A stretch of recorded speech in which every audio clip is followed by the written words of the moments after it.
যেই হোক, সে নিপুণ হোক, সে জায়েদ হোক, যে দুজনকেই বলছি আমরা।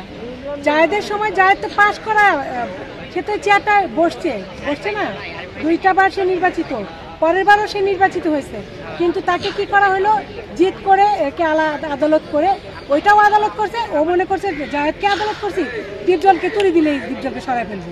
সেটা কি সম্ভব হবে কিনা আপনাকে? সেটা কখনো সম্ভব হবে না, আমি জানি এটা কখনো করা সম্ভব না।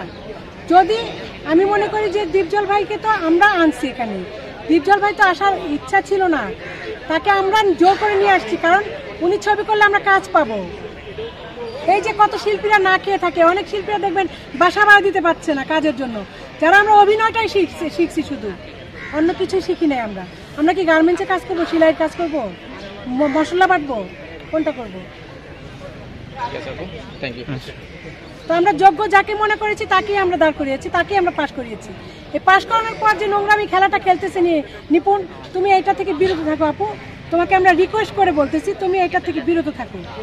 দেখলাম মালা পরিয়ে বরণ করলো, তারপরে আবার ছোট বোন হিসেবে নিপুণ, ছোট বোন হিসাবে আমি এটা, ছোট বোন তো আমি বলবোই না তাকে, ছোট বোনের পর্যায়ে পড়লে আমাদের ফ্যামিলিতে এরকম ঝগড়াটিয়া ফ্যামিলি এরকম দেখিনি আমরা কাউকে, ঠিক আছে? সে ঝগড়া করে কথায় কথায় সাংবাদিকদেরকে হুমকি দিচ্ছে, এরা হুমকি দিচ্ছে, ওরা হুমকি দিচ্ছে, এগুলো আমাদের ইয়েতে নাই। সিনিয়র শিল্পী হিসেবে কি পরামর্শ? সিনিয়র শিল্পী হিসেবে এটাই বলবো, একজন সিনিয়র, একজন বয়োজ্যেষ্ঠ দীপজল ভাই পাশ করে আসছে, ওনাকে 2 বছর সুযোগ দেওয়া দরকার, 2 বছর উনি কি করে দেখা দরকার, দেন তুমি পরবর্তীতে আবার দাঁড়াও, আমরা তো আছি, আমরা দাঁড় করাবো তোমাকে।